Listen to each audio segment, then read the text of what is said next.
किम कर्म किम कर्मेति कवियोप्यत्र मोहिता तत्ते कर्म प्रवक्ष्यामि यज्ञात्वा मोक्षसे शुभात् कर्मणो यपि बोधव्यम् बोधव्यं च विकर्मणः अकर्मणश्च बोधव्यम् गहना कर्मणो गतिः कर्मणि अकर्म यः पश्येत् अकर्मणि च कर्म यः स बुद्धिमान् मनुष्येषु संयुक्तः कृष्ण कर्म कृत यस्य सर्वे समारंभाः काम संकल्प वर्जिता ज्ञानाग्निदग्धि कर्माणिं तमाहु पंडितं बुधा यस्य सर्वे समारंभाः काम संकल्प वर्जिता ज्ञानाग्निदग्ध कर्माणं तमाहु पंडितं बुधा।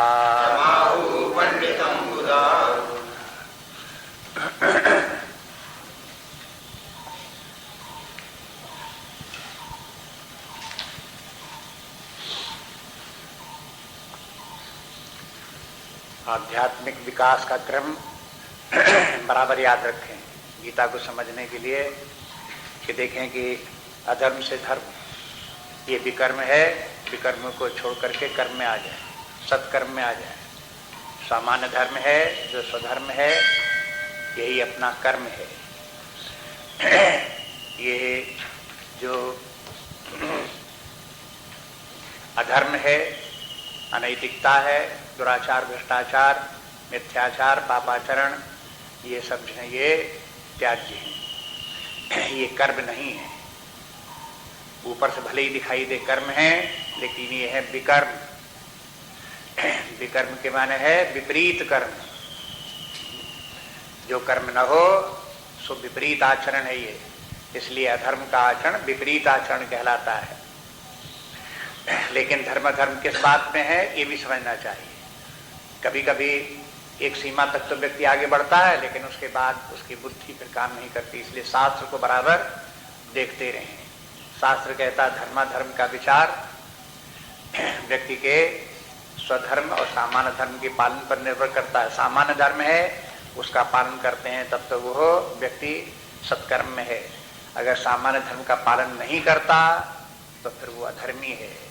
अगर वो अपने स्वधर्म का पालन करता है तो वो सन्मार्ग पर है, सत्कर्मी है। अगर अपने कर्तव्य का पालन नहीं करता तो फिर वो अधर्मी हो गया। ये अधर्मी व्यक्ति जो अधर्म में आचरण करने वाला व्यक्ति होगा वो न सामान्य धर्म का पालन करेगा, उसके विपरीत आचरण करेगा, और अपने स्वधर्म का पालन भी नहीं करेगा, उसके विपरीत भी आचरण करेगा। लेकिन अपना कर्तव्य कर्म क्या है उसको भी बराबर याद रखें। कर्तव्य कर्म के माने ये है कि जो व्यक्ति के तमोगुण, रजोगुण, सत्वगुण के अनुसार व्यक्ति के जो कर्म निर्धारित हुए हैं वही उसका स्वधर्म है। और जो व्यक्ति के शरीर की अवस्थाओं के अनुसार आश्रम धर्म है, उन आश्रम धर्म के अनुसार भी व्यक्ति का अपने कर्तव्य का पालन करना स्वधर्म है। इसलिए धर्म कैसे चलता है, उसका आधार क्या है, धर्म का विवेचन का आधार है। कुछ ऐसे ही नहीं ये मनमानी बात है, सबका विचार है, निर्णय है। धर्म का आधार वर्ण और आश्रम है। जो जिस व्यक्ति का जिस प्रकार का वर्ण है वो वर्ण उसके स्वभाव के ऊपर निर्भर करता है। सत्वगुणी है, रजोगुणी है, तमोगुणी है, इस पर उसका वर्ण निर्धारित करता है। और आश्रम निर्धारित करता है उसके शरीर पर, शरीर की आयु कितनी है उसके अनुसार उसका आश्रम निर्धारण है। इन दोनों को ध्यान में रखते हुए व्यक्ति का कर्म निर्धारित होता है। जो कर्म निर्धारित होता है वही उसका स्वधर्म है। और सामान्य धर्म सबके लिए, चाहे जिस आयु का हो, चाहे जिस वर्ण का हो, सबके लिए ये जो है सत्य, अहिंसा, अस्तेय, परिग्रह इत्यादि जो ये है सामान्य धर्म हैं वो सबके लिए है। जो ऐसा आचरण नहीं करता वो अधर्मी है। अब ये जो धर्म है, अब इसके बाद इस धर्म का फल सुख, कीर्ति और स्वर्ग, ये तीन उसके फल हैं। और अधर्म का फल इसके विपरीत, जो धर्म का आचरण करेगा भौतिक सुख भी नहीं मिलेगा, कीर्ति भी नहीं मिलेगी, स्वर्ग नहीं मिल करके नरक प्राप्त होगा। इस प्रकार से धर्म और धर्म के परिणाम जो है वो उनके भी अलग अलग परिणाम है। इसलिए धर्म के जो कर्म है या धर्म है उसके विपरीत जो है वो अधर्म है अथवा विकर्म है। विकर्म ही अधर्म है, विपरीत कर्म अधर्म है। धर्म में आ लगा दिया तो भी विपरीत हो गया, अधर्म। धर्म नहीं करते, धर्म का अभाव हो गया तो अधर्म हो गया। इस प्रकार से कर्म और विकर्म का अंतर समझ करके ध्यान में बराबर ध्यान में रखें और उसी प्रकार से अपने जीवन को बनावें। बहुत बार लोग बाग इनको धर्म का जो मुख्य आधार है उसको तो मानते नहीं, और बाकी धर्म की बातें और दूसरी जो रूढ़ियां हैं उनको धर्म मान लेते हैं। रूढ़ चलते चलते समाज में कुछ रूढ़ियां बन जाती हैं, समझते हैं व्यक्ति के यही धर्म है। वो भी मान लो धर्म के अंतर्गत आता हो तो आता हो, लेकिन जो मुख्य धर्म है जिसके आधार पर रूढ़ियां भी सही कही जा सकती हैं तभी, जबकि जो धर्म का जो मुख्य आधार है वो पकड़े रहे। मुख्य धर्म का जो मुख्य आधार छूट गया तो रूढ़ियां फिर मिथ्या हो गई, फिर वो कल्याण नहीं कर सकती, हानिकारक सिद्ध होंगी। इसलिए व्यक्ति जो है वो स्वधर्म का पालन करके इन तीन की प्राप्ति कर सकता है। लेकिन इसके आगे अब शास्त्र कहता है कि इसके आगे भी चलो। इसे कर्म के बंधन से जो कर्म है, सत्कर्म है, धर्म है, वो भी बंधनकारी है, उससे भी छुटकारा प्राप्त करो। कर्म से संन्यास होना चाहिए, कर्म से मुक्ति होनी चाहिए। तो कर्म से मुक्ति कैसे हो, उसके लिए कहते हैं ये कि निष्काम कर्म योग करो। ये बात आई निष्काम कर्म योग की। निष्काम कर्म योग के माने क्या हुआ कि व्यक्ति कर्म करे लेकिन कर्म के फलस्वरूप जो इंद्रिय भोग प्राप्त होने की संभावना होती है उनकी कामना ना करे, निष्काम भाव से कर्म करे। अपना कर्तव्य है उस करे, कर्तव्य के अनुसार करते हुए जो कुछ भी शरीर धारण के लिए, जीवन यात्रा के लिए जो कुछ प्राप्त हो उससे अपना जीवन चलावे, इंद्रिय भोगों की कामना ना करे। जीवन चलाने के लिए मनाही नहीं है, जीवन यात्रा चलाना है। कर्म करेगा उसके लिए खाने पीने को, पहनने को मिलेगा, वो जो मिलेगा उससे अपनी जीवन यात्रा चला लो। लेकिन स्वाद के लिए, नासिका की सुगंध के लिए, स्पर्शेंद्रिय की स्पर्श के लिए, नेत्रों के लिए, रूप के लिए, ये जो इंद्रियों के विषय हैं इनकी कामना बिल्कुल विष के समान है, बिल्कुल त्याज्य है। उनकी कामना भी न हो, उनके बिल्कुल कामना, उनके जो उनका भोग प्राप्त हो वो भी बिल्कुल सब त्याज्य है। अगर उनको भोगा तो भी हानिकारक है, उनकी कामना की तो भी हानिकारक है। इसलिए उन सबसे जो है वो छुटकारा होना चाहिए। इसलिए उनको तो बिल्कुल छोड़ दे। इनको धीरे धीरे पहले अभ्यास करें। पहले इंद्रिय भोगों के दोषों को देख करके भव सुखे दोषोनुसंधीयताम। प्रारंभ में व्यक्ति को चाहिए कि जो इंद्रिय भोग हैं ये भव सुख कहलाते हैं, इनमें दोषोनुसंधीयताम, इनमें दोष है, इसका अनुसंधान करना चाहिए। अनुसंधान अपनी बुद्धि लगावे। शास्त्र कहते हैं इन सब में दोष है, यही संस्पर्शा भोगा दुख योने होते, ये सब दुखदायी हैं, दुखदायी हैं। इसलिए क्या दुखदायी हैं, अब उनको अपनी बुद्धि लगा कर खोजे, और जब दुखदायी समझ में आ जाए बुद्धि से तब उनका त्याग कर दे। फिर उसके बाद ये भी समझे कि अगर इंद्रिय भोगों का त्याग हम कर देते हैं, उनकी कामना नहीं करते हैं, तो फिर हमारा जो है वो उत्कर्ष होता है, विकास होता है, बुद्धि निर्मल बनती है, सत्वगुण का विकास होता है, चित्त शांत होता है, अंतर्मुखी होता है, सूक्ष्म दृष्टि आती है। ये सब लाभ प्राप्त होते हैं। उसके अनुसार उन लाभों को अपने अंदर देखे, बढ़ते हुए किस प्रकार से इन सब का विकास हो रहा है, उनका अभ्यास करे, समझने की कोशिश करे उनको। फिर उसके बाद ये भी है, बस यही फिर निष्काम कर्म योग धीरे धीरे बदल करके ज्ञान योग में परिणित हो जाता है। जहाँ व्यक्ति को सत्वगुण प्राप्त हुआ वहीं वो वेदांत का अध्ययन करेगा, श्रवण करेगा, तो श्रवण मनन निध्यासन से उसे आत्म तत्व की अनुभूति होने लगेगी, आत्मज्ञान की तरफ अग्रसर होगा। और जैसे ही मालूम होगा कि वो तो वास्तव में आत्मा है, चाहे अनुभव में आए या ना आए, लेकिन मालूम हो जाएगा कि हम शरीर प्राण मन बुद्धि कुछ नहीं है, हम जीव यू कुछ नहीं है, वास्तव में आत्मा है, तो ये भी पता चल जाएगा कि आत्मा अकर्ता अभोक्ता है। आत्मा में न कर्तृत्व भाव है न भोक्तृत्व भाव है, इसलिए वो अपने आत्मा स्वरूप में स्थित रहेगा और कर्तृत्व भोक्तृत्व भाव उसमें बिल्कुल नहीं रहेगा। ये अब यहाँ पर जो इस प्रसंग जो चल रहा है, ये भगवान बराबर अनेक प्रकार से समझाने की कोशिश कर रहे हैं कि इस निष्काम कर्मयोग को ज्ञान में परिणत हो जाने दो। अपने आप में अंदर आत्मज्ञान जागृत करो और कर्ता भाव से छुटकारा पा जाओ। यदि अपने आप में लगने लगे कि हम कुछ करता नहीं है, ये शरीर प्राण मन बुद्धि कर्म कर रहे हैं, तो आप या तो आत्मा के आत्मभाव के आत्मज्ञान के निकट पहुंच गए अथवा अपने आत्मा में पहुंच गए, आत्मभाव को प्राप्त हो गए। इसलिए अकर्ता भाव को प्राप्त करने का प्रयास करो। अब अकर्ता भाव विपरीत बात लगती है, वैसे तो ये भी विपरीत लगती है कि हम जीवन जिए कर्म करें, लेकिन कर्म के फल में जो विषय भोगों की कामना न करें, ये भी उल्टा लगता है। लेकिन धीरे धीरे बुद्धि में समझ में आ जाता तो लगता सही वही है, जो हमें मोह के कारण माया के कारण उल्टा लगता है वैसा नहीं है, सही वही है जो शास्त्र कहता है। इसी प्रकार से जब व्यक्ति को शास्त्र को देखेगा और समझ में आएगा, बुद्धि जागृत होगी, सद्बुद्धि आएगी, तब समझ में आएगी सही बात यही है कि हम करता नहीं है। जो कर्तृत्व भाव हमको लग रहा है वो देह में, मन बुद्धि में, इंद्रिय आदि में, प्राण आदि में तादात्म्य के कारण लग रहा है। मिथ्या तादात्म्य के कारण हम अपने आप को समझ रहे हैं कि हम करता है, अन्यथा करता नहीं है। इस बात को समझें। तो जो व्यक्ति इस प्रकार से आत्मभाव में आ गया, तो फिर आप कहते हैं कि भगवान ने बता दिया, देखो 18वें अध्याय में, कि अब ये क्या हो गया, ये अकर्म हो गया। अब वो अकर्म की स्थिति माने कर्म से छुटकारा हो गया। अब उसको कर्म के बंधन से वो ऊपर हट गया, स्वयं अपने आप को कर्म से निर्लेप असंग मुक्त अनुभव करने लगा। तो ये अकर्म की स्थिति में क्या अनुभव आता है, कहते हैं उस व्यक्ति को कर्म में भी अकर्म दिखाई देता है, अकर्म में भी कर्म दिखाई देता है। अब देखो फिर कैसे बात हो गई, फिर उल्टी उल्टी बात आ गई। इसको फिर समझने की कोशिश करें।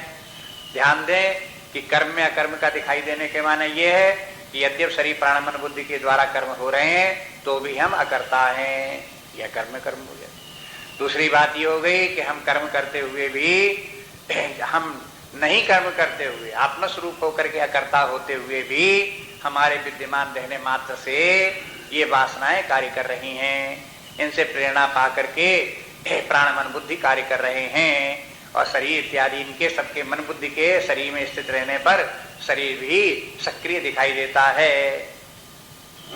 इनमें सब में जितनी क्रियाएं हो रही हैं, ये जड़ प्रकृति में कोई क्रियाएं अपने आप नहीं हो सकती, मेरे विद्यमान रहने से ही क्रियाएं हो रही। यद्यपि मैं नहीं करता तो भी मेरे विद्यमान रहने मात्र से इस जड़ प्रकृति में जिसमें क्रियाएं नहीं हो सकती, उनमें क्रियाएं हो रही हैं। इस बात को ध्यान रखें, इसका बराबर अभ्यास करें। अब जिसकी बुद्धि निर्मल हो, शुद्ध हो, याद रखने की सामर्थ्य हो, वो इसको बराबर याद रखे। जब शास्त्र में एक बार बता दिया सत्य बात ये, तो उसी सत्य को धारण किए रहे, बराबर व्यवहार आचरण करते समय, जीवन जीते समय 24 घंटे आत्मभाव में रहे और कर्म को इस प्रकार से होने दिए। तो ये कहते हैं कि सब बुद्धिमान मनुष्येषु, ऐसा व्यक्ति मनुष्यों में, अन्य मनुष्यों में से सब बुद्धिमान मनुष्यों में भी बुद्धिमान है। वैसे तो बुद्धिमान व्यक्ति वो है जिसकी की बुद्धि जागृत रहे और मन के अधीन न हो, इंद्रियों के अधीन न हो। बुद्धि के आदेश से मन कार्य करे, इंद्रियां कार्य करें, शरीर कार्य करें, लेकिन शरीर, इंद्रियां और मन के अधीन बुद्धि न हो, तो वो व्यक्ति बुद्धिमान है। लेकिन बुद्धिमानों में बुद्धिमान कौन है, कि जो इस बुद्धि से भी तादात्म्य न करके आत्मभाव में स्थित रहे और ये जाने कि बुद्धि भी जो कार्य कर रही है तो जड़ बुद्धि ही क्या कार्य करेगी, मेरे विद्यमान रहने से ये बुद्धि कार्य कर रही है। ऐसा व्यक्ति जो है बुद्धिमानों में भी बुद्धिमान। इसलिए जो ये होता क्या है प्रायः कि देखो संसार में गलतियां होती रहती, जीवन जीने की गलतियां उनको ध्यान में रखें। अपने आप होती रहती गलतियां, दूसरों से भी गलतियां होती रहती हैं, गलतियां होती रहती हैं। व्यक्ति भावनाओं से प्रेरित होता है। भावना की माने भावना किसी की है मन। मन जब मन व्यक्ति का प्रधान होगा तो भावना प्रधान होगा, राग द्वेष प्रधान होगा, उसके कारण से व्यक्ति प्रेरित होकर के कार्य करता है। राग द्वेष, मैं तुम, मेरा पराया, मेरा अच्छा तुम्हारा सब खराब, मैं कहूं सब ठीक तुम कहो सब गलत, इस प्रकार की जो भावना है ये मानसिक दशा है। इस स्तर पर बहुत बार व्यक्ति कार्य करते रहते हैं। जीवन अधिकांश लोगों का जो दुर्बल जीवन है, जिसके कारण व्यक्तियों को दुख उठाने पड़ते हैं, जिसके कारण उनका विनाश इत्यादि होता है, अधःपतन होता है, संकट आते हैं, उनका कारण यही है कि वो भावनाओं से प्रेरित होकर के कार्य करते हैं। उनकी बुद्धि सोती रहती है, अथवा बुद्धि कार्य भी करती है तो इन भावनाओं का ही समर्थन करती है। बुद्धि से ये समर्थन करवा लेते हैं, अरे राग द्वेष तो होगा ही होगा, दुनिया में किसको राग द्वेष नहीं, हमको है तो क्या खराब है। ये क्या हुआ, माने राग द्वेष का बुद्धि के द्वारा समर्थन करवा लिया। तो बुद्धि जो है स्वतंत्र नहीं हुई, बुद्धि ने मन की भावनाओं को समर्थन कर दिया, उसके अधीन हो गई। ऐसा जीवन व्यक्ति का होता है। शास्त्र कहते हैं कम से कम इस दुर्दशा से अपने आप को बचाओ और अपनी बुद्धि को जागृत करो, बुद्धि को सदा सचेत रखो, भावनाओं को अपने कंट्रोल में रखो। भावनाएं हो तो ठीक, लेकिन बुद्धि उनके ऊपर अंकुश रखे, भावनाएं स्वतंत्र रूप के अपना नर्तन न करने पावे। इस प्रकार से सावधान होकर के बुद्धि को जागृत रखते हुए व्यवहार करो, तो वो व्यक्ति हो गया बुद्धिमान। जो व्यक्ति अपनी बुद्धि को सो जाने देता है, उसको प्रयोग में नहीं लाता, वो दुर्बुद्ध व्यक्ति है, मूढ़ व्यक्ति है। इसलिए बुद्धिमान व्यक्ति बने। फिर कहते हैं बुद्धिमानों में भी कुछ बुद्धिमान होते हैं। वो बुद्धिमान जो है वो कर्म के बंधन से छूट जाते हैं, उनमें कर्ता भाव नहीं होता, कर्म का बंधन भी नहीं होता। जब कर्म का बंधन नहीं तो जन्म मृत्यु का चक्र भी नहीं, कर्म का बंधन नहीं तो सुख दुख के अधीन भी नहीं, कर्म का बंधन नहीं तो कहीं किस प्रकार के भय, चिंता, क्लेश, पीड़ा इत्यादि जितने भी अशुभ हैं वो कोई भी उसको स्पर्श नहीं कर सकते। इस प्रकार से आत्मभाव में स्थित रहने का अंत में अभ्यास करना चाहिए, और ये सब क्रमशः हो सकता है। यदि कोई व्यक्ति अपने जीवन में संकल्प लेकर के दृढ़ता के साथ ये करता रहे तो धीरे धीरे करके ये सब उसके जीवन में संभव है। ज्ञानी व्यक्ति वही है जो इस ज्ञान के अनुसार जीवन जिए। ज्ञानी व्यक्ति वो नहीं है जिसको कि ये सब बातें मालूम है। Simple information is nothing. जब व्यक्ति उस इंफॉर्मेशन के अनुसार, उस ज्ञान के अनुसार जीवन जिए, तभी वो ज्ञान है।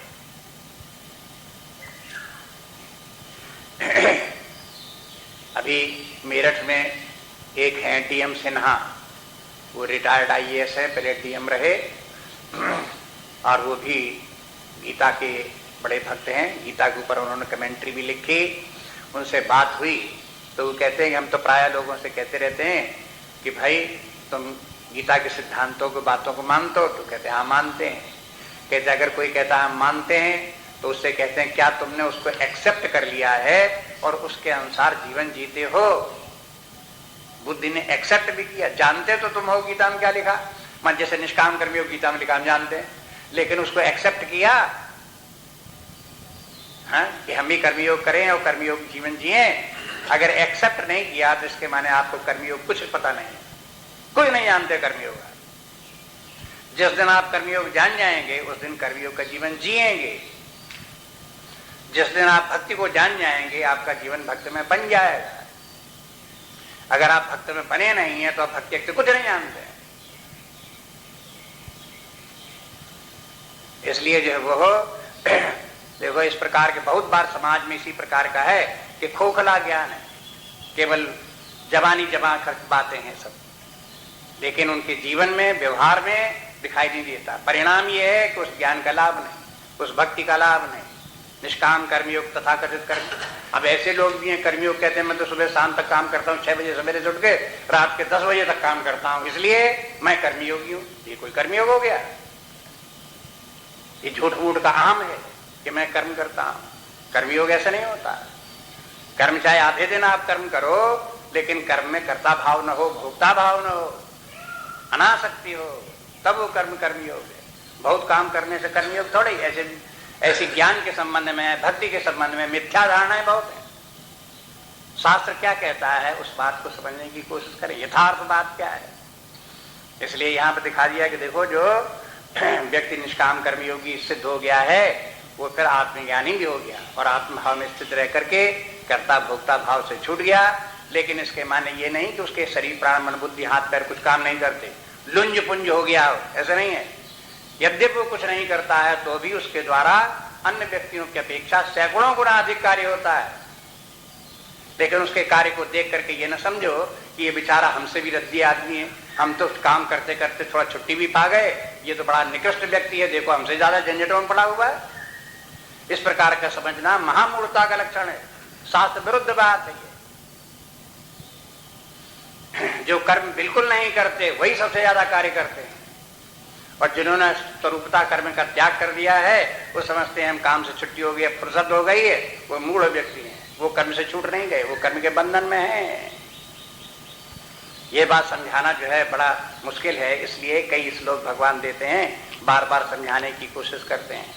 बराबर ध्यान रखें, गीता का अध्याय का नाम ज्ञान कर्म संन्यास योग, कर्म संन्यास योग, कर्म संन्यास निष्काम कर्म योग, जिसमें कि कर्ता भाव भी छूट गया तो कर्म संन्यास हो गया। जो पहले कर्मयोग था वही कर्म संन्यास बन गया, माने कर्म का संन्यास। न्यास के संन्यास के माने सम्यक न्यासा संन्यासा, न्यास मन त्याग। भली भांत कर्म का त्याग हो, भली भांत कर्म का त्याग केवल ज्ञान के द्वारा ही हो सकता, अन्यथा पूर्णतः कर्म का त्याग संभव ही नहीं है। अगर कहीं कोई व्यक्ति हाथ पे हाथ धर करके बैठ जाए, क्या कर रहे, कुछ नहीं कर रहे, तो भी वो कुछ कर रहा, सम्यक त्याग फिर भी नहीं हुआ। अगर वो कहता है मैं कुछ नहीं कर रहा, चुपचाप बैठा हुआ, तो बैठने का काम तो कर ही रहा है। ऐसा नहीं कि कर्म से छूट गया, पलकें झपाने का काम तो कर ही रहा है। इधर उधर व्यर्थ में देखने का काम तो कर ही रहा है। छूटेगा नहीं कर्म से। कर्म से तभी छूटेगा जब आत्मज्ञान होगा, पता चलेगा कि मैं आत्मस्वरूप हूं, शरीर प्राण मन बुद्धि में हुई नहीं, आत्मा हूं, तब छूटेगा कर्ता भाव, तब कर्म से मुक्ति उसकी होगी। इसलिए जो है ये है यथार्थ रूप में कर्म संन्यास क्या है, वो ज्ञान से ही संभव है। इसी बात को जो है वो हो ज्ञान से कैसे संभव है, ये अगले श्लोक में आप देखें। इसमें 19वें श्लोक में इसी बात को स्पष्ट कर दिया, समझा दिया कि देखो ऐसे है। इसमें यश सर्वे समारंभा, जिस व्यक्ति के जितने भी समारंभ हैं, काम संकल्प वर्जिता, वो समस्त काम और संकल्प से वर्जित होते, रहित होते हैं। और ज्ञान अग्नि दग्ध कर्माणम, उसके समस्त ज्ञान समस्त कर्म ज्ञान की अग्नि में दग्ध होते हैं, जल जाते हैं। तमाहु पंडितम बुधा, ऐसे व्यक्ति को बुद्धिमान लोग पंडित कहते हैं। देखो एक ये भी शब्द वाक्य, ऐसे व्यक्ति को बुद्धिमान लोग पंडित कहते हैं। इसके माने पंडित कहने वाले दो प्रकार के व्यक्ति हैं, जो बुद्धिमान भी हैं वो पंडित कहते हैं, एक ऐसे हैं बुद्धि है ही नहीं फिर भी पंडित कहते हैं। ऐसे लोग हैं जो जानते ही नहीं पंडित कहते किसे हैं, लेकिन पंडित जी बोलते रहते हैं। पंडित जी नमस्कार, पंडित जी पाए लागो। कई जानते पंडित किसे कहा जाता है? नहीं जानते किसे पंडित कहा जाता है। इसलिए बुद्धिहीन व्यक्ति हैं, मूढ़ लोग हैं। मूढ़ लोग जिनको पंडित कहते हैं वो पंडित नहीं है। पंडित वो हैं जिनको बुद्धिमान लोग पंडित कहें तब पंडित है वो। अब ये देखना पड़ेगा कि बुद्धिमान लोग पंडित किसे कहते हैं। इसकी अलग बात कराएगी चर्चा। अब देखो यहां से समाज में जो रूढ़ियां फैली हुई उनका खंडन होने लगा। समाज में रूढ़ क्या है, किसे पंडित बोला जाता है? किसी एक जात विशेष में पैदा हुआ उसे पंडित बोला जाता है। ये रूढ़ी है, शास्त्र उसका खंडन करता है। क्या पंडित लोग इसको, क्या बुद्धिमान लोग ऐसे पंडित कहेंगे? नहीं कहेंगे। कौन लोग बुद्धिमान है? जो जानते हैं पंडित शब्द की परिभाषा क्या है, कहां प्रयोग किया जाता है ये सब। पंडित एक प्रकार की बुद्धि है। कौन सी बुद्धि है? विवेक बुद्धि। जिस विवेक बुद्धि में नित्यानित्य विवेक का है विवेक, जिसे कहते हैं विवेक, किसे कहते हैं? नित्यानित्य वस्तु विवेक कहा। जिसको नित्यानित्य वस्तु का विवेक करने की सामर्थ्य जिस बुद्धि में होती है उस बुद्धि का नाम है पंडा बुद्धि। अब देखो पंडा शब्द बड़ा खराब हो गया। कहीं तीर्थ यात्रा में जाओ तो वहां पंडा मिल जाते हैं, वो फिर पंडा लोग ठगते हैं, परेशान करते हैं, अब ये भी रूढ़ है। पंडा जो है वो एक प्रकार की बुद्धि है, जैसे प्रज्ञा है, जैसे स्मृति है, जैसे धृति है, ये सब बुद्धियां हैं। इसी प्रकार के पंडा भी एक प्रकार की बुद्धि है। अब बुद्धियां कितने प्रकार की हैं उनकी भी जानकारी होनी चाहिए। अनेक प्रकार की बुद्धियां हैं, उनमें से एक बुद्धि का नाम पंडा बुद्धि भी है। वो पंडा बुद्धि का परिभाषा आपको बता दी, जहां नित्यानित्य वस्तु विवेक ऐसे विवेक करने की सामर्थ्य हो उसका नाम पंडा बुद्धि। और जिस व्यक्ति में इस प्रकार की बुद्धि है उस व्यक्ति को बोलेंगे पंडित, इस प्रकार की बुद्धि के कारण। लेकिन जिसको कि नित्यानित्य वस्तु का कुछ विवेक नहीं है और उसको आप कह दो पंडित, तो दैट इज मिसनॉमर, शब्द का गलत प्रयोग। मूढ़ व्यक्ति को आप पंडित बोल रहे हो, जिसे पता ही नहीं नित्यानित्य क्या है। इसलिए जो है यह अलग से कहना पड़ा भगवान को, तमाहु पंडितम बुधा। तो ऐसे व्यक्ति को, बुद्धिमान व्यक्ति ही पंडित व्यक्ति को पंडित कहेंगे, अन्य व्यक्ति तो पंडित नहीं होगा तो भी पंडित बोल देंगे। उन पंडितों की हम बात नहीं करते। भगवान कहते हैं हम किन पंडितों की बात कर रहे हैं? जिनको बुद्धिमान लोग पंडित मानते, जो वास्तव में पंडित हैं, उन पंडितों की बात हम कर रहे हैं। ऐसे पंडितों में पंडा बुद्धि होती है, वो उनकी विवेक बुद्धि होती है। और विवेक बुद्धि साधारण विवेक, लौकिक व्यवहार की विवेक बुद्धि नहीं, जहां उनको पता हो कि सत्य क्या है और असत्य क्या है, नित्य क्या है और अनित्य क्या है। जिन्हें मालूम हो, अब तत्वबोध ही नहीं आता। पहले तो बताते थे नित्यानित्य वस्तु विवेका, फिर पूछते नित्यानित्य क्या है, तो फिर उसके बाद ही वहां बता देते हैं कि देखो नित्यम एकम सत, जो वो है वो सत ब्रह्म, जो नित्य तो एक ही है, वो सत स्वरूप ब्रह्म है। तदन्य, उसके अतिरिक्त जो कुछ भी है सब असत्य है, सब मिथ्या है। इस प्रकार से नित्यानित्य, जिसकी की बुद्धि में एक तत्व दिखाई दे रहे, एक परमात्मा ही सर्वत्र विद्यमान है, वही अपना स्वरूप है, वही सत्य है, बाकी कुछ सत्य नहीं है। ये जगत सब मिथ्या है, ये शरीर प्राण मन बुद्धि सब मिथ्या है, ये जन्म मृत्यु सब मिथ्या है। अब जहां ये बात आ गई, नित्यानित्य वस्तु हो गया, व्यक्ति को बुद्धि आ गई इस प्रकार की, सत वस्तु को जानता है, सदवस्तु परमात्मा है, आत्मा है। और जगत जितना भी त्रिगुणात्मक जगत, सत्वरजस्तमस में सारा जगत और त्रिगुणात्मक तीनों शरीर, ये सब क्या हो गए? मिथ्या हो गए। अगर ये सब मिथ्या हो गए तो कर्म कहाँ होते हैं? अब देख लो, याद कर लो, पहले बात चली आ रही है। तो कर्म कहाँ होते हैं? त्रिगुणात्मक प्रकृति में। जब त्रिगुणात्मक प्रकृति मिथ्या है, त्रिगुणात्मक प्रकृति से विस्तार पाया हुआ नाम रूपात्मक जगत, शरीर प्राण मन बुद्धि शरीर सब मिथ्या है, तो उनके द्वारा हो रहे हुए कर्म क्या सत्य हैं? वो भी तदनुसार ही हैं, वो भी मिथ्या हैं।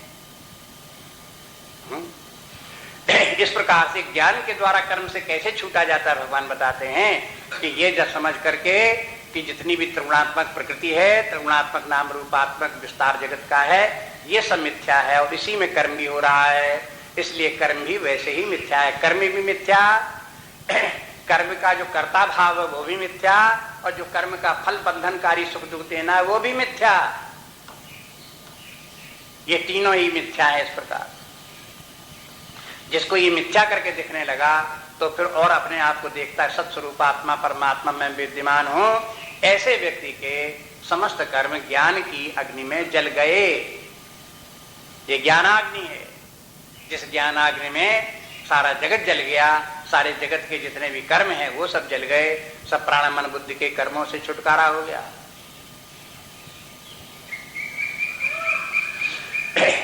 ये देखो, अगर मुक्त होना है तो कर्म से छूटना पड़ता है, चाहे कोई भी संप्रदाय का व्यक्ति हो। जैनियों को भी कर्म से छूटना है तो कर्म से छूटने का उपाय करना पड़ता है। बौद्धों को भी कर्म से छूटना है तो कर्म से छूटने का उपाय करना पड़ता है। अगर नैयायिकों को वैश्विकों से कर्म से छूटना हो तो उनको भी उपाय करना पड़ेगा। ऐसे वेदांतियों को भी अगर कर्म से छूटना है तो उनको उपाय करना पड़ेगा। सभी लोग कर्म से छूटने की अपनी अपनी युक्तियां बताते हैं। जिनको सफल हो गए हों उन युक्तियों से वो हो गए हों, उनकी अपनी अपनी युक्तियां। जैसे जैन दर्शन है, वो कहता कर्म का स्वरूपतः त्याग कर दो, कहीं इंद्रिय भोगों में प्रवृत्ति ही मत हो। माने तपस्या ही उनका आधार है। तपस्या करो, इंद्रिय निग्रह करो, मनोनिग्रह करो, इंद्रिय भोगों को सर्वथा त्याग कर दो, उनसे विरक्त रहो। बस इसी से कर्म के द्वारा मुक्ति हो जाएगी। उनके कर्म की मुक्ति इस प्रकार की। इसके ऊपर वेदांत विचार करता है तो कहता है यदि कोई व्यक्ति इस प्रकार से कर्म का त्याग कर भी दे, हो सकता है कि उसके संस्कार पहले की अपेक्षा सुंदर हो जाए, सत्गुणी हो जाए, श्रेष्ठ हो जाए, लेकिन जब तक कि वो इंद्रिय भोगों को सत्य समझता रहेगा और अपने आप को तपस्वी करके समझता रहेगा, तब तक कर्म के बंधन से छूट।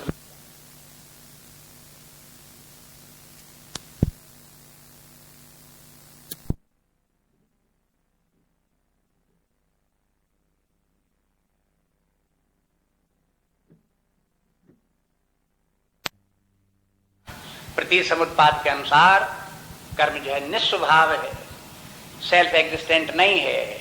इसलिए इस प्रकार से समझ करके वो निस्वभावता के कारण से कर्म के बंधन से छूट जाते हैं। लेकिन कर्म के बंधन से छूटता कौन है, वहां पर कंफ्यूजन। कौन छूटता है, उसका स्वरूप क्या है, उसकी चर्चा नहीं। इसलिए वहां पर भी अधूरापन। ऐसी न्याय दर्शन जो है वो भी कर्म से छूटने के लिए कहता है। तब वो ये कहता है कि कर्म से छूटने के लिए व्यक्ति को ईश्वर की शरण में जाना चाहिए, उससे प्रार्थना करना चाहिए। ईश्वर कृपा करेगा तो कर्म के बंधन से छुड़ा देगा। वेदांत कहता है ये बात भी अधूरी। कहते हम विरोध नहीं करते, बातें सब ठीक है, तपस्या भी करनी चाहिए, कर्म को निस्वभाव समझना चाहिए, ईश्वर की शरण में भी जाना चाहिए, होना सब चाहिए, लेकिन बात फिर भी अधूरी। अधूरी क्या, तत्वबोध में ही कह दिया शंकराचार्य ने। जब तक हम ईश्वर से अपने आप को अधीन मानते रहेंगे तब तक हमें मुक्ति प्राप्त नहीं हो सकती। जब हम सर्वतंत्र स्वतंत्र हों, परमात्मा भाव को प्राप्त हों, तभी मुक्त होंगे। इसलिए वैसे तो अपने जहां बस न चले अपने आप अपने ऊपर, साधना करने में ईश्वर की सहायता ले लो, उसकी अधीनता स्वीकार कर लो, लेकिन अंततः लक्ष्य ये रखो कि हमें वो परब्रह्म परमात्मा भाव को प्राप्त करना है जो सर्वतंत्र स्वतंत्र है, जिसके सिर के ऊपर कोई ईश्वर नहीं। ये लक्ष्य रखो। ये वेदांत सिद्धांत है। तो वेदांत सिद्धांत के अनुसार मुक्ति क्या है, जब ब्रह्म भाव को प्राप्त हो जाए और ब्रह्म कहते तो और कहीं कुछ है ही नहीं, न कहीं कोई जीव है, न कहीं कोई जगत है, न कोई नाम रूप है, न कहीं बंधन है, न कहीं कोई कर्म है। इस प्रकार के जहां पर ज्ञान जागृत हो, ऐसा प्रकाश ध्यान अंतरतम में उदित हो, उस अवस्था का नाम मुक्ति है। इसलिए कहते हैं कि जो पंडित लोग हैं वो ज्ञानाग्नि दग्ध कर्माणम, उनके कर्म जो है ज्ञान की अग्नि में दग्ध होते हैं। ये केवल वेदांत से ही संभव है कि ज्ञान की अग्नि में, ऐसा कोई सिद्धांत नहीं मानता कि ज्ञान की अग्नि से कर्म दग्ध हो जाएंगे। न न्याय वैशेषिक मानता है, न जैन मानते हैं, न बौद्ध मानते हैं, न पूर्व मीमांसक मानते हैं, न और जो वेदांती कई संप्रदाय है वो भी नहीं मानते हैं। एक अद्वैत वेदांत सिद्धांत ही मानता है कि ज्ञान के द्वारा समस्त कर्म ज्ञान की अग्नि में जल जाते हैं। उसके बाद कर्म नाम की कोई वस्तु नहीं बचती। जहां कर्म संपादित होते हैं, जिस प्राण में, जिस शरीर मन बुद्धि में, जिस जगत में, जब वही अस्तित्वहीन हो गया तो कर्म की कहीं सत्ता ही नहीं रहेगी, उड़ गया कर्म, बस छूट गया कर्म से। ये ज्ञान आग्नि है। ऐसी ज्ञान आग्नि के दग्ध हो गए व्यक्ति जो है वो, तो कहते हैं ऐसे लोग कर्म कैसे करते हैं, क्या इनका कर्म नहीं होता है, फिर क्या उनका शरीर समाप्त हो जाता है? उनकी दृष्टि से, उनकी ज्ञान की दृष्टि में तो न शरीर है, न जगत है, न द्वैत है, प्रपंच है ही नहीं। लेकिन अन्य लोग देखते हैं तो देखते हैं कि ऐसे ज्ञानी लोग शांत होकर के अपने आत्मभाव में स्थित हैं, किंतु उनके शरीर प्राण मन बुद्धि सब कार्य यथोवत कर रहे हैं। कैसे कर रहे हैं? एक तो कहा समारंभा, उनके कर्म समारंभ कहलाएंगे। आरंभ के माने है कर्म, और समारंभ के माने साम्य भाव से किए जाने वाले कर्म। उनके कर्म राग द्वेष से उत्पन्न नहीं होते, उनके कर्म जो है वासनाओं से प्रेरित होकर के नहीं होते। उनके जितने कर्म हैं अपने आत्मभाव में स्थित रहने के कारण साम्य बुद्धि आ गई। उस साम्य भाव से किए हुए कर्मों में भी साम्य भाव रहता है। इस प्रकार से वो समारंभा।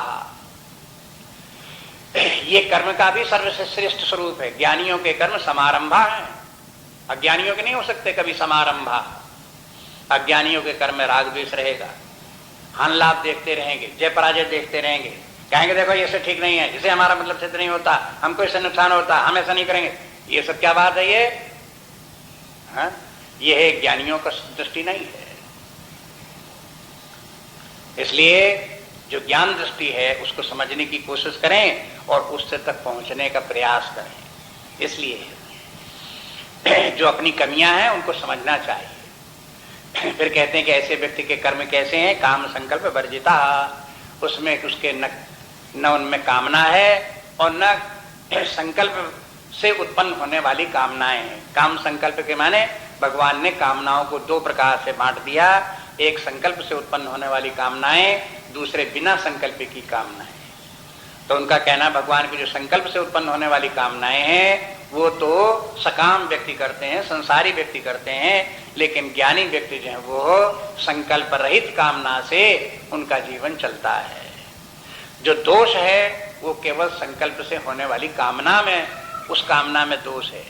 जो संकल्प वर्जित कामना है उस कामना में कोई दोष नहीं है। ज्ञानियों का वो कामना है जो संकल्प रहित कामना है। 6वें अध्याय में आगे चल करके पर देखें, एक जगह पर भगवान कहते हैं कि वहां पर यही कहते हैं कि जिसने कि सब कामनाओं का त्याग कर दिया है। कौन सी? संकल्प प्रभवान कामान त्यक्त्वा सर्वान अशेषतः। संकल्प प्रभवान कामान, तात्पर्य संकल्प प्रभवान कामान, संकल्प से प्रभाव होने वाली कामनाएं, त्यक्त्वा सर्वान अशेषिता, उनको सर्वत्र सब त्याग दिए, अशेषता त्याग दी, सब प्रकार की कामनाएं त्याग दी और एक एक कामनाओं को पूरा पूरा त्याग दिया। तो अब देखो वहां से साफ बात हो जाती है कि कामनाएं, संकल्प प्रवान कामनाएं त्याज्य हैं। उसी का यहाँ सूत्र को थोड़ा और संक्षेप कर दिया तो कर दिया काम संकल्प वर्जिता, कि बने जिनकी की कामनाएं संकल्प वर्जित हैं। तो इन ज्ञानियों की ही कामनाएं, जो ऐसे विवेकी व्यक्ति हैं, जो ज्ञानवान व्यक्ति हैं, जिनके समस्त कर्म दग्ध हो गए हैं, ऐसे व्यक्ति ही जो कुछ कार्य करते हैं वो संकल्प रहित कामना से करते हैं। सब कामनाएं दूषित नहीं है। जब व्यक्ति संकल्प रहित होकर के कामनाओं से कर्म करता है तो कामना हो सकती है कि समस्त लोग का कल्याण हो, सब लोगों का हित हो, जो दुखी लोग संसार में हैं इनको भी मार्ग मिले, ये भी सन्मार्ग पर चलें, दुखों से छुटकारा हो जाए। इस प्रकार की कामना संकल्प से उत्पन्न होने वाली कामना नहीं है। इस कामना में कोई दोष नहीं है। कामना में संकल्प से उत्पन्न होने वाली दोष न तब जहां व्यक्ति का स्वार्थ हो और जहां व्यक्ति का अहंकार हो। अहंकार और स्वार्थ से प्रेरित होने वाली कामनाओं में संकल्प रहता है और वो कामना ही व्यक्ति के लिए दोषपूर्ण है, बंधनकारी है। ये खूब अच्छी तरह रट लेना चाहिए। बार बार इसलिए बोलते रहते हैं कि बार बार बोलते बोलते शायद रट जाए, कभी चित्त में कभी चढ़ जाए। ये ऐसी बातें हैं जो एक बार कहने से याद नहीं रह सकती। अगर एक बार कह दें, जैसे आपको कहानी सुना दी कि एक आश्रम में एक महात्मा जी थे, उनके 2 शिष्य थे। जब महात्मा जी कहीं कहीं गए तो दोनों शिष्यों में लड़ाई हो गई। वो कथा सुनाई थी, क्या सुनाई थी कि एक ने दूसरे से कह दिया तुम सुअर हो, तो दूसरे ने कह दिया तुम गधा हो, और आपस में लड़ाई होने लगी। जब स्वामी जी आए तो बड़ा उपद्रव मचा दिखाई दिया कि दोनों बड़ा तनी हो गई, बड़ा लड़ाई हो गई। पूछा भाई क्या कह दिया? कहा कि देखो इसने हमको सुअर कह दिया और इसने क्या कह दिया कि इसने हमको गधा कह दिया। तो बस दोनों लड़ाई हो रही और बड़ा दुख मान रहे हैं, बड़ी लाल लाल आंखें दिखा रहे हैं, बड़ा झगड़ा कर रहे हैं। स्वामी जी ने बोला कि भाई हम तुमसे रोज कहते रहते हैं, न तुम शरीर हो, न प्राण हो, न मन बुद्धि हो, जो सर्वत्र व्याप्त अनंत चैतन्य आत्मा परमात्मा ब्रह्म है, जो आनंद सिंधु है वही तुम हो, जो आनंद सिंधु है वही तुम हो, जिसमें अविद्या का नाम मात्र भी नहीं है, ज्ञान स्वरूप है, अमृत स्वरूप है, वही तुम हो, वही तुम हो। एक बार कहा होगा कि 1000 बार कहा होगा, लेकिन आज तक तुमने ये नहीं कहा कि हम ब्रह्म हो गए। लेकिन किसी ने कह दिया तुम सुअर हो तो बस आपको पक्का याद हो गया और आप महीनों याद रखेंगे, बरसों याद रखेंगे, जन्म भर याद रखेंगे, इसने मुझसे सुअर कह दिया। देखो स्मृति ऐसी है, स्मृति का लक्षण देख लो कैसा है, इसी का नाम स्मृति है। इसलिए शास्त्रों में बार बार कहा गया, शास्त्रों में शंकराचार्य लिखते हैं एक ही बार को बार बार कहना वेदांत में पुनरुक्ति दोष नहीं है। अन्य ग्रंथों में पुनरुक्ति दोष होता है, एक बात को दोबारा फिर कह दिया, वही बात फिर कह दी, तो कहते जब एक बार कह चुके बार बार क्यों कहते हो, ये तो पुनरुक्ति दोष है, बार बार कहना दोष है। शंकराचार्य कहते वेदांत में पुनरुक्ति दोष नहीं है, ये गुण है और आवश्यक है। आपको वही बार बार घूम फिर के बात करा जाती, रोज रोज इसलिए आ जाती है जिस दिन चित्त में चढ़ जाएगी आप जीवन ही बदल जाएगा, ट्रांसफॉर्म एकदम से।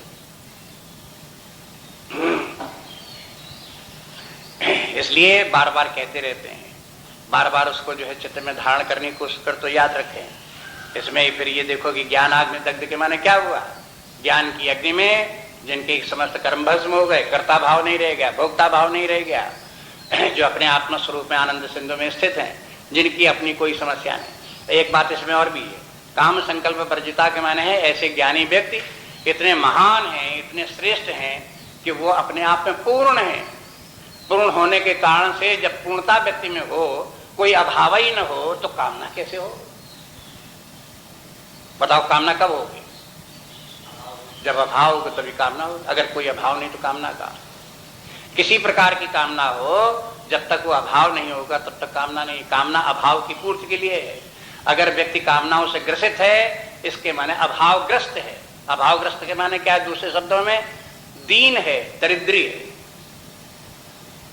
अभावग्रस्त के माने दीन और दरिद्री। जो दीन और दरिद्री हैं वही अभावग्रस्त हैं और वही कामनाओं से ग्रसित हैं। और जहां समस्त कामनाएं व्यक्ति की छूट गई, अपने आप में देखता आनंद के समुद्र हैं, हमें कहीं किसी वस्तु की आवश्यकता ही स्वयं पूर्ण है, उसकी फिर दरिद्रता नहीं रहेगी, उसमें दीनता नहीं रहेगी। उसकी सूचक ये है कि उसमें कोई कामना नहीं होगी।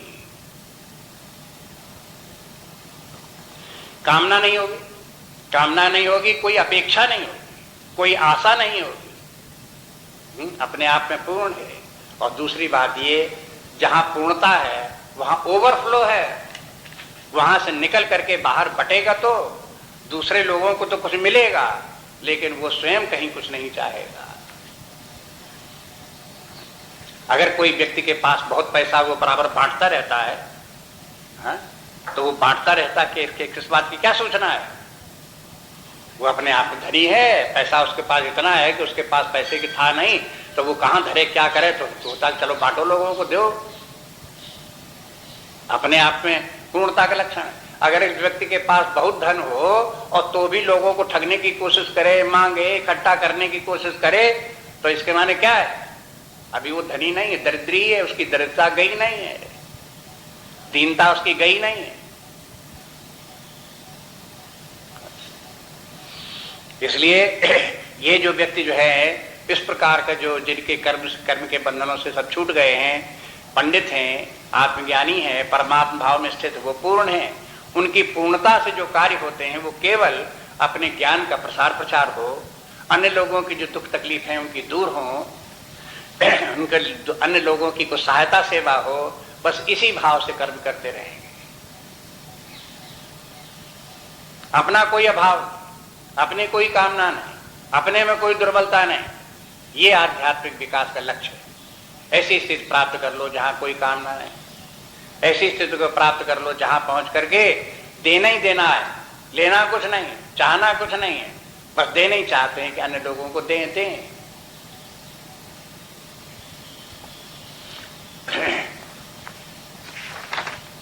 अगला श्लोक देखिए। त्यक्त्वा कर्म फलासंगम नित्य तृप्तो निराश्रयः कर्मण्यभिप्रवृत्तोऽपि नैव किंचित् करोति सः। त्यक्त्वा कर्म फलासंगम नित्य तृप्तो निराश्रयः कर्मण्यभिप्रवृत्तोऽपि नैव किंचित् करोति सः।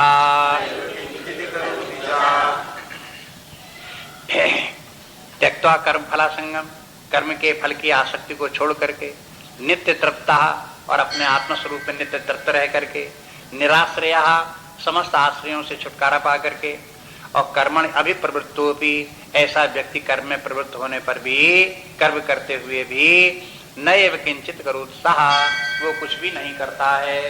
अब देखो उसी बात को दूसरे प्रकार समझा दिया। पहली पंक्ति में कर्मयोग के जो दो पक्ष हैं उन दोनों का वर्णन हो गया।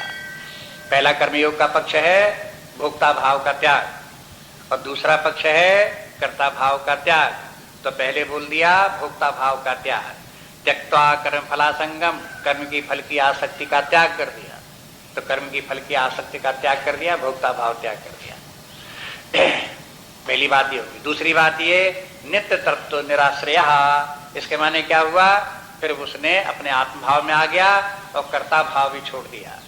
ऐसा व्यक्ति जो निराश्रय, किसी पर आश्रित नहीं, ये आत्मज्ञानी व्यक्ति जो निष्काम कर्मयोगी अंत में अपने आत्मभाव में स्थित हो गया, ये निराश्रित कहलाता है। अब देखो निराश्रित शब्द जो वो दो प्रकार से प्रयोग किया जाता है। एक लौकिक अर्थ में प्रयोग होता है और एक पारमार्थिक अर्थ में प्रयोग किया जाता है। जैसे लौकिक अर्थ में लोग कोई ना कोई आश्रय चाहते हैं। जब किसी व्यक्ति को कोई आश्रय मिला होता है तो वो अपने आप को सुखी समझता है और आश्रय ढूंढता भी रहता है। आश्रय मिल जाता है तो आश्रय में प्रसन्न भी रहता है। अगर किसी व्यक्ति का कोई आश्रय छिन जाए संसार में और निराश्रित हो जाए तो वो दीन दशा को प्राप्त हो जाता है। अपने आप को भी समझता, हाय हाय हम निराश्रित हो गए, अब हमारा कोई आश्रय नहीं रह गया, कोई ठिकाना नहीं रह गया। अथवा दूसरे व्यक्ति उसको देख करके उसके ऊपर तरस खाते, बेचारा निराश्रित हो गया। निराश्रित होना बुरा मानते हैं। अगर कोई व्यक्ति को रहने के लिए एक मकान मिला हुआ है तो मकान उसके रहने का आश्रय स्थल है। नहीं मकान किसी के पास है, जहां तहां फुटपाथों में पड़ा हुआ है तो निराश्रित पड़ा हुआ है।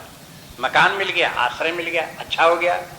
अगर कोई मकान में रहता, उसका मकान छिन जाए, मकान से निकाल दिया जाए तो इसके माने निराश्रित कर दिया गया, बेचारे को मारा मारा फिर रहा है।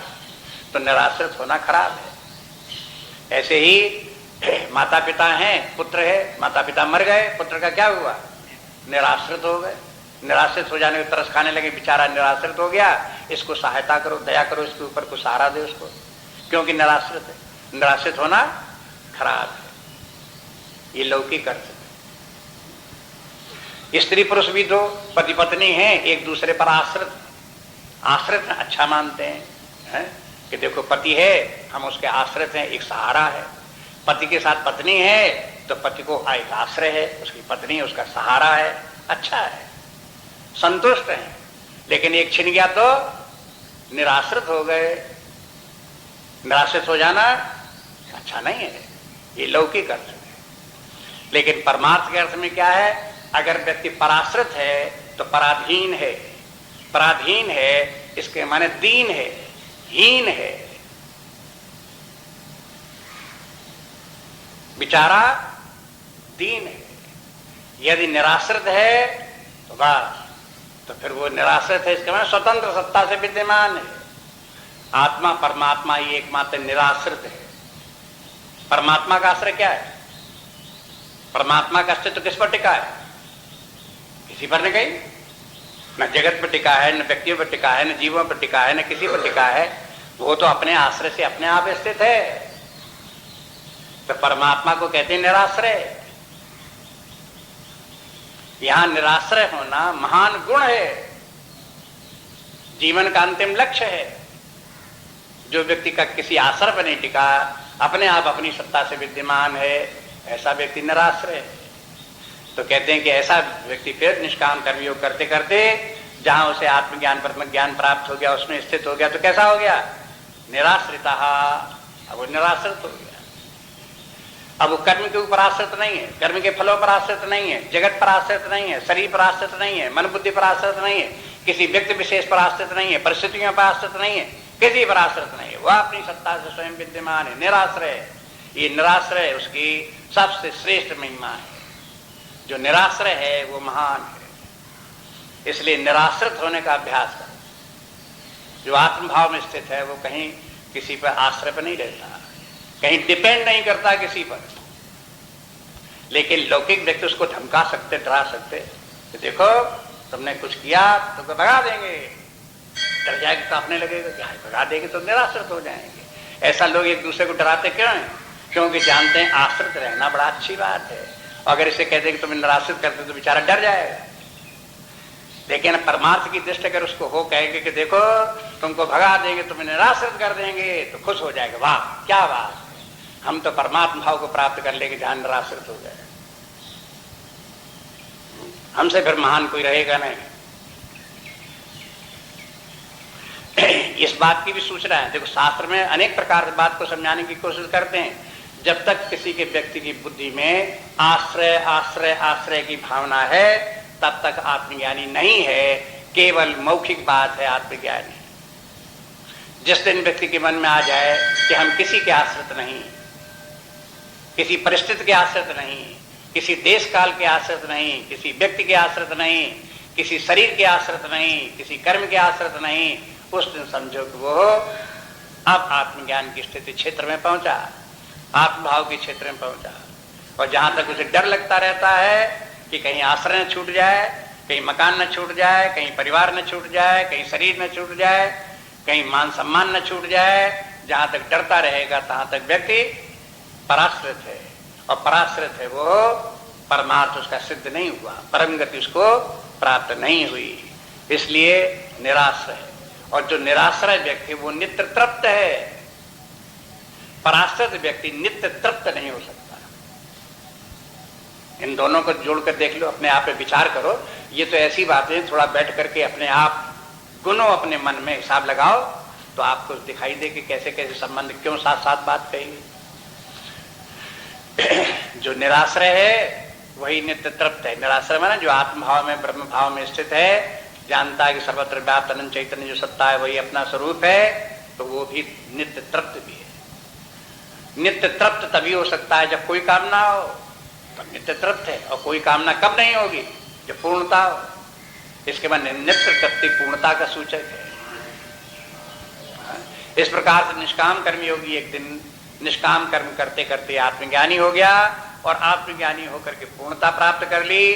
फिर उसको किसी प्रकार की कामना नहीं, अभाव नहीं, कुछ भी भीतर से खलता नहीं, कुछ भी उसे लगता नहीं कि हमारी कमी है किसी प्रकार की।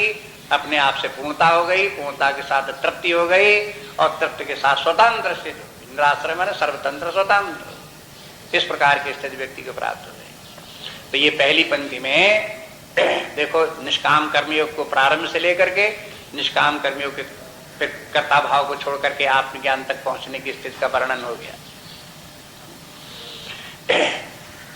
इसी प्रकार से एक उदाहरण और बताते हैं। देखो शास्त्र इसी प्रकार से प्रक्रिया से चलता ही है। जैसे उपासना है, उपासना का अंतिम रूप है ध्यान। ध्यान भी दो प्रकार का, एक ध्यान चिंतनात्मक और दूसरा ध्यान विचारात्मक। ध्यान प्रारंभ होता है चिंतनात्मक ध्यान से, और चिंतनात्मक ध्यान में सगुण रूप परमात्मा का स्मरण करना चिंतन कहलाता है, और वो परमात्मा का ध्यान है। सगुण रूप में ध्यान करो। सगुण रूप का ध्यान करते करते उसका फल क्या होगा? उसका फल हो जाएगा निर्गुण परमात्मा का भी ध्यान करने की सामर्थ्य आ जाएगी। उसका भी चिंतन कर सकते हो, शुरू में नहीं कर सकते, लेकिन बाद में सामर्थ्य आ जाएगी, तब वो निर्गुण निराकार ब्रह्म का भी चिंतन करना संभव बन जाएगा। पहले व्यक्ति कहते निराकार का चिंतन ही नहीं हो सकता। नहीं हो सकता क्या? उस प्रकार के चिंतन करने की सामर्थ्य नहीं है, इसलिए कहते हैं कि हो ही नहीं सकता। जिस दिन सामर्थ्य आ जाएगी तो कहते हैं हाँ हो सकता है, निराकार निर्गुण ब्रह्म का भी चिंतन किया जा सकता है। और जहां फिर कहते हैं शास्त्र कहते हैं कि जो निराकार निर्गुण ब्रह्म का चिंतन करता है, उसके स्मरण में लगा रहता है, वो एक दिन धीरे धीरे करके अविद्या का आवरण हट जाता है, और वही उसका चिंतन ज्ञान में परिणत हो जाता है। वैसे ही परमात्मा अपने हृदय में दिखाई देने लगता है, अनुभव में आ जाता है। तो देखिए एक अवस्था दूसरी अवस्था में व्यक्ति को पहुंचा देता है, उसकी सामर्थ्य उत्पन्न हो जाती है और उस अवस्था को पहुंच जाता है। इसी प्रकार से निष्काम कर्म योग में अगर कोई व्यक्ति बिल्कुल परमात्मा में रंच मात्र विश्वास न करता हो, न ब्रह्म में विश्वास है, न ईश्वर में विश्वास है, वो भी निष्काम कर्म योग कर सकता है। अगर वो न्याय के मार्ग पर चलता है, धर्म के मार्ग पर चलना उसके महत्व को समझता है, तो वो व्यक्ति भी निष्काम कर्म योग कर सकता है। किस आधार पर कर सकता है? वो उसको समझ में आ जाएगा कि अगर हम जो कुछ कार्य करते हैं उसके कर्म फल का बहुत आग्रह रखते हैं, बार बार उसी का चिंतन करते रहते हैं, तो उससे बड़ी हानियां हैं। हमारे कर्म भी दुर्बल हो जाता है, उसमें दोष आ जाते हैं, और जब कर्म फल हमें प्राप्त होता है तो उससे हमारे मन को सुख दुख बहुत प्रेरित करते हैं, हमको परेशान करते हैं। बस इतना ही समझ करके कि कर्म के फल की आशा रखना हानिकारक है। उस हानि को समझ करके कर्म फल की जो व्यक्ति आशा छोड़ करके कर्म करना सीख लेगा, तो उसमें परिणाम ये होगा कि थोड़ी सद्बुद्धि आएगी, उसमें सत्वगुण बढ़ेगा, और शीघ्र ही वो ईश्वर की सत्ता भी मानने लगेगा। जो व्यक्ति पहले ईश्वर की सत्ता नहीं मानता था, वो इस प्रकार का निष्काम कर्म योग करते ही मान लेगा। ऐसी सामर्थ्य आ जाएगी, अपने आप ही उसके भीतर जागृत होगा कि हाँ, ईश्वर भी होना चाहिए। जहां ईश्वर की सत्ता व्यक्ति को समझ में आ जाएगी, तो फिर उसको और आगे जब साधना करता रहेगा ईश्वर की सत्ता को स्वीकार करके, तो फिर उसे यह भी समझ में आ जाएगा कि अंतिम हमारा जीवन का लक्ष्य परमात्मा भाव को प्राप्त करना है, परमात्मा की सिद्धि होनी है। तब फिर वो जो कामनाएं करता था, पहले एक दूसरे उद्देश्य से कामनाओं का त्याग उसने किया था, अब वही निष्काम कर्मयोगी इस भाव से कामनाओं का त्याग करेगा कि कामना के त्याग करने से तो सत्वगुण की वृद्धि होती है, कामनाओं का त्याग करने से तो ईश्वर को प्रसन्नता प्राप्त होती है, निष्काम कर्मयोग करने से तो ईश्वर हमें सद्बुद्धि देता है, सहायता प्रदान करता है। जहां उसको ये बातें समझ में आई, तब उसके निष्काम कर्मयोग का रूप और बदल जाता है और आगे का हो गया। और अगर इस प्रकार से वो कार्य करता रहा, तो थोड़े दिनों के बाद क्या होता है, उसे ये भी समझ में आ जाता है कि हमारा अपना वास्तविक स्वरूप न स्थूल शरीर, न सूक्ष्म शरीर, न कारण शरीर, न इनमें व्याप्त जो चैतन्य जिसे जीव कहते हैं, वो भी अपना स्वरूप नहीं। हम प्रतिबिंबित चैतन्य नहीं, बल्कि बिंब रूप चैतन्य हैं। जो वास्तविक चैतन्य सर्वत्र व्याप्त, वही अपना स्वरूप है। हमारी अभी समझ में आवे न समझ में आवे, हमें दिखाई दे न दिखाई दे, लेकिन है अपना यही स्वरूप। उस व्यक्ति को फिर यह भी समझ में आने लगता है, और कर्ता भाव भी उसका छूटने लगता है। तब आगे का निष्काम कर्मयोग हो गया। जब इस प्रकार का निष्काम कर्मयोग कर्ता भाव छोड़कर निष्काम कर्मयोग करेगा, तो उसका आत्मभाव जागृत हो उठेगा। फिर उससे शास्त्र प्रमाण भी मिल जाएगा, गुरु की कृपा भी प्राप्त हो जाएगी, भगवान की कृपा प्राप्त हो जाएगी, और जो अविद्या के जितने कारण है वो दूर हो जाएंगे, और उसके आप अपने अपने भीतर अपने आनंद स्वरूप आत्मा का साक्षात अपरोक्ष अनुभव भी हो जाएगा। ये क्रम क्रम से चलेगा इस प्रकार। इसलिए एक अवस्था में व्यक्ति कहते दुनिया में ऐसे बहुत से ईश्वर को मानते ही नहीं, अब नहीं मानते तो उनके न मानने से कोई ईश्वर की सत्ता समाप्त थोड़ा हो गई। बस इतनी है कि उनकी सामर्थ्य नहीं है मानने की, जिस दिन उनकी सामर्थ्य आ जाएगी मानने लगेंगे। और क्या है, अभी बेचारे असमर्थ हैं, इसलिए नहीं मान रहे। एक क्रम क्रम से इस प्रकार से साधना का क्रम ऐसे है।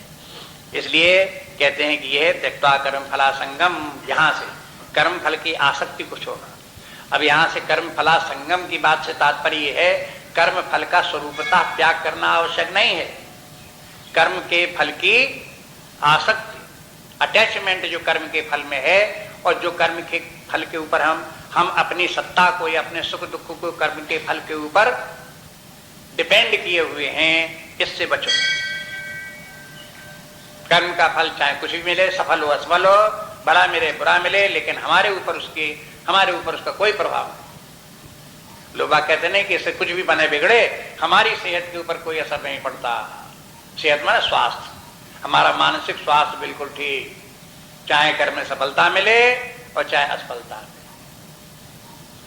हाँ, चाहे थोड़ा फायदा हो चाहे ज्यादा फायदा, हम अपने अपने स्वस्थ हैं बिल्कुल। इस प्रकार का अभ्यास करें तो ये हुआ त्यक्त्वा कर्म फलासंग। फिर उसके हुआ नित्य तत्व निराश्रया, ये कर्ता भाव भी छूट गया और आत्मभाव की प्राप्ति भी हो गई। तो ऐसे व्यक्ति क्या करते हैं, तो भगवान कहते हैं कि ये मत समझो कि ऐसे ज्ञानी व्यक्ति और ऐसी महानता को पहुंच करके वो एक कर्म ही नहीं करते। कहते हैं ऐसे लोग कर्म करते हैं, कर्मणि अभिप्रवृत्तो भी, ऐसे व्यक्ति कर्म में प्रवृत्त होकर के भी। और देखो प्रवृत्ति के साथ में एक और उसके साथ प्रीफिक्स लगा हुआ है, क्या लगा है?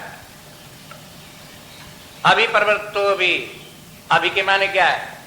अभी के माने खूब अच्छी तरह से लग करके भी कर्म, प्रवृत्ति ही नहीं। संसार के व्यक्ति तो काम करते हैं तो थके थके अनुभव करते हैं, थोड़ा थोड़ा करते हैं, कर लेते हैं तो कहते हैं मैंने बड़ा किया और बहुत थक गए, बड़ा उसकी मुश्किल हो गया है, तो वे कर्म में अभिप्रवृत्त नहीं होते। ये ज्ञानी व्यक्ति जो है वो कर्म में अभिप्रवृत्त होते हैं, बहुत अधिक कर्म करते हैं, लेकिन करते हुए भी होता क्या है? नहीं वे किंचित करोति सा, करते कुछ नहीं है, रिलैक्स्ड, बिल्कुल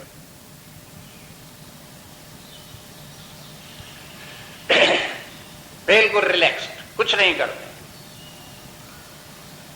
देखो शब्द का अर्थ, न एव किंचित, जरा भी करोति सह करोति, वो करता, रंच मात्र भी कुछ नहीं करता, इसलिए रंच मात्र भी कुछ नहीं करता, उसका उल्टा वहां लगा अभिप्रवृत्तो भी, बहुत अधिक करते हुए भी, कर्म स्वरूपता बहुत अधिक करते हुए भी अपने ज्ञान की दृष्टि से वो कुछ भी नहीं करता है। और यह आनंद की पूर्णावस्था है, यह जीवन का श्रेष्ठ जीवन का स्वरूप ये है। कैसी बैलेंसिंग है, किस प्रकार का जीवन का, व्यक्तित्व का निर्माण किस प्रकार का है, कैसा एक आदर्श है। ये आदर्श भारतीय संस्कृति का, जो अपना हिंदू धर्म का जो आदर्श है,